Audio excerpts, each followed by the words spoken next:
جب بھی ہم نے افغانستان کی موجودہ صورتحال پر بات چیت کی اس میں ہم نے اس بات کا بار بار ذکر کیا اور تمام لوگوں کی سمیت اپنے ملک کے جو مینیجرز ہیں خارجہ پالیسی کے ان کی توجہ اس بات پر مبذول کرائی کہ افغانستان کی جو موجودہ صورتحال ہے وہ علاقائی لحاظ سے اب وہ نہیں ہے جو کہ پہلی افغان وار کے بعد تھی۔ ہم اس کا ذکر یوں کرتے ہیں کہ پہلے علاقائی طاقتیں جو تھیں جیسے وہ اس میں زیادہ انوالو نہیں تھیں، گو وہ تھیں لیکن اتنا انہوں نے کوئی جسے کہتے ہیں نا ایکٹیو رول نہیں پلے کیا تھا، ایک سائیڈ لائنس پہ بیٹھے ہوئے تماشائی۔ اس مرتبہ لیکن صورتحال بالکل بدل گئی ہے۔ چین، روس، ایران، ترکی اور پاکستان تو ہے ہی، اس کے ساتھ بھارت بھی بہت ہی پرو ایکٹیو رول جو ہے وہ پلے کر رہے ہیں۔ انہوں نے طالبان کے وفود کی میزبانی کی، مسلسل گزشتہ 2-2.5 سال کے دوران کانفرنسیں منعقد کیں جس میں طالبان کے وفود، موجودہ افغان حکومت کے اعلیٰ حکام سے ملاقاتیں وہ شامل تھیں۔ اچھا، اس کے علاوہ جتنے علاقائی پلیئرز ہیں، طاقتیں ہیں، چین ہے، روس ہے، ایران ہے، بھارت ہے، سب نے سمیت پاکستان کے افغانستان کی بحالی کے اندر بھی کردار ادا کیا، علاوہ امریکہ کے جو کہ اب وہاں سے ایک طرح سے جا چکا ہے۔ تو جب انہوں نے اس کی بحالی میں کردار ادا کیا، وہاں پہ سرمایہ کاری کی، وہاں پر ان کے سیاسی روابط قائم کیے، چاہے وہ حکومت ہو چاہے وہ طالبان ہوں، تو پھر یقینی بات ہے کہ ان کے سٹیکس بھی بہت زیادہ بڑے ہیں۔ تو اگر آپ دیکھیں تو اسی لحاظ سے ان کے بیانات بھی ہیں۔ مثال کے طور پہ ہم 2 باتوں کی آپ توجہ دلائیں گے جو فوری طور پر آپ کے سامنے لانا چاہیں گے، اور یہ باتیں کوئی ہم مفروضوں کی بنیاد پہ نہیں کر رہے ہیں، ہم کوئی انکشافات نہیں کر رہے، نہ ہم نے کوئی کسی خاص مغربی یا کسی لابی کے اس کو وہ کر رہے ہیں، وہاں سے لیے ہوئے ہیں، اپنے ہی اخبارات سے اور اپنے ہی ٹیلی ویژن سے ہم نے خبروں میں سے لیا ہے، اور یہ انہوں نے ان موقر جریدوں اور اخباروں کو اس کے حوالے سے خبریں نشر کی ہیں۔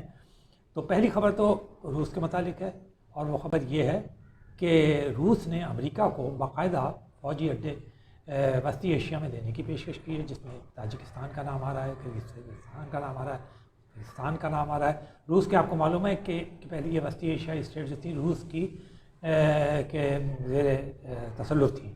بعد میں جب پہلی افغان وار ختم ہوئی تو پھر یہ سب کی سب آزاد ہو گئے، لیکن ابھی بھی اس کے فوجی اڈے جو ہیں وہاں موجود ہیں، اور ان کی جو بہت ساری دفاعی معاہدے بھی ہیں جن سے اپنے دفاعی ذمہ داریاں پوری کرے گی۔ ایک بات ہم اور بھی بتاتے چلیں کہ جس زمانے میں ایک بہت ذرا اتنی پرانی بات بھی نہیں ہے مگر کو 5-6 سال پرانی بات ہے، جب پاکستان سے نیٹو کی سپلائی لائنز وہ رک گئی تھیں کچھ عرصے کے لیے، تو اپنے جو ان کے سی پورٹس تھے روس کے، وہ وہاں انہوں نے امریکہ کو یہ سہولت مہیا کی تھی، گو راستہ ان کو بہت لمبا پڑ رہا تھا، ان کے لیے تکلیف دیتا ہے۔ اب بھی یہ خبر ہے کہ برسلز کے اندر جب بائیڈن کی ملاقات جو صدر پیوٹن سے ہوئی تو وہاں پر باقاعدہ صدر پیوٹن نے بائیڈن کو یہ آفر کی کہ آپ ہمارے جو بیسز ہیں تاجکستان میں اور دیگر ریاستوں میں وہ استعمال کر سکتے ہیں طالبان کی نگرانی کے لیے، ان کو دیکھنے کے لیے۔ تو اس کا مطلب یہی ہوا کہ آپ نگرانی کا کیا مطلب ہے، آپ وہاں سے کارروائی بھی کر سکتے ہیں جو آپ مناسب سمجھے۔ دوسرے الفاظ میں روس جو تھا وہ لگتا ہی ہے، اس کی خواہش یہ ہے کہ امریکہ جو ہے کسی نہ کسی شکل میں وہاں موجود رہے، اور بقول اس کے کہ وہ اپنی یہ ذمہ داری نبھائے کہ وہاں پہ جب تک امن قائم نہیں ہو جاتا وہ نہ جائے، یا یہ کہ موجودہ حکومت اور طالبان کے درمیان کسی قسم کا برقرار۔ لیکن اگر صورتحال خراب ہوتی ہے تو وہ اس کے فوجی اڈے جو ہے وہ استعمال کر سکتا ہے۔ تو یہ بات جو ہے کسی اور نے نہیں، برسلز کی سمٹ کے اندر جو صدر پیوٹن اور جو بائیڈن کے درمیان وہاں کی بات ہم بتا رہے ہیں۔ جبکہ ہمارے یہاں بہت ساری باتیں کہی گئی، میں اس لیے حوالے سے آپ سے ذکر کر رہا ہوں کہ ہمارے یہاں قطعی نہیں، یہ ایبسولوٹلی ناٹ کا بڑا ذکر ہے جو کہ ہمارے وزیر اعظم عمران خان نے امریکہ کو کہا، کہ جو کہ مبینہ طور پہ انہوں نے اگر وہ کہا جاتا ہے کہ وہ فوجی اڈے مانگے تو انہوں نے بالکل منع کر دیا، صاف منع کر دیا کہ اس کے کوئی امکانات نہیں ہیں۔ تو آپ نے دیکھا کہ روس نے تو ایسے کوئی الفاظ استعمال نہیں کیے، بلکہ خود جو خبریں ہیں اطلاعات ہیں ان کے مطابق اس نے خود آفر کیا کہ آپ ہمارے سے فوجی اڈے لے لیں، اور یہ بھی کہا یہ طالبان کے خلاف آپ استعمال کر سکتے ہیں۔ تو کیا اس کے اندر وہ پوشیدہ ہے مقصد، یہ تو روس ہی بہتر جانتا ہوگا، لیکن ایک بات ہم بتاتے چلیں آپ کو کہ روس کی طرف سے اس خبر کی کوئی تردید نہیں آئی ہے، جبکہ امریکہ نے کہ حامی بھرنے کی بھی کوئی خبر نہیں آئی ہے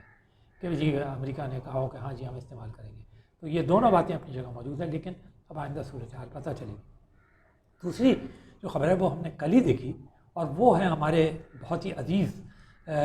دوست ترکی کے حوالے سے ان کے صدر اردوغان نے طالبان سے متعلق میڈیا سے بات چیت کرتے ہوئے کچھ ریمارک دیے۔ ایک تو بات انہوں نے یہ کہی کہ طالبان کو نہیں چاہیے کہ وہ اپنے ہی بھائیوں کی سرزمین پر قبضہ کر لیں، یعنی افغانستان کی سرزمین پر جو وہ فوجی علاقوں پہ قبضہ کر رہا ہے، تو اس کی انہوں نے کہا کہ یہ مناسب نہیں ہے کہ وہ ان کے بھائی ہیں اور وہیں وہ ان پہ قبضہ کر رہے ہیں اپنے بھائیوں کی سرزمین پہ۔ دوسری بات انہوں نے یہ کہی کہ یہ جو رویہ ہے یہ بھائیوں والا نہیں ہے، بلکہ انہوں نے تو یہاں تک کہا کہ یہ مسلمانوں مسلمانوں کے حوالے سے اگر دیکھا جائے تو یہ رویہ ان کے حساب سے درست نہیں ہے، اور یہ بات کسی اور نے نہیں صدر اردوغان نے کہی ہے، اور یہ ہمارے ہی میڈیا میں چھپی ہے، یہ بھی کوئی کسی مغربی میڈیا وغیرہ میں نہیں چھپی ہے، انہی کے حوالے سے صدر اردوغان کے حوالے سے، اور کسی نے اس کی تردید بھی نہیں کی ہے۔ تو دوسری بات آپ کو یہ معلوم ہوگا کہ امریکہ کے بگرام اڈے خالی کرنے کے بعد یہ خبریں بہت زیادہ وہ ہیں فضا میں گردش کر رہی ہیں کہ روس ترکی جو ہے وہ بگرام کا جو بیس ہے اس کو مین کرے گا، اور وہاں وہ اس کی ذمہ داریاں سنبھالے گا۔ اور روس نے آپ کو یاد ہوگا کہ ابھی 1 مہینے پہلے ایک کانفرنس تھی جس کے اندر طالبان نے شرکت کی کہ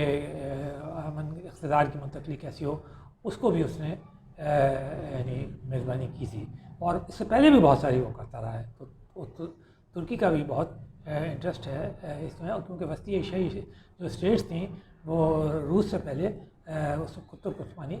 سلطنت کے بعد تھے۔ تو یہ دونوں خبریں ہیں صدر اردوغان کے حوالے سے جو انہوں نے طالبان کے بارے میں کہی، اور روس کا امریکہ کو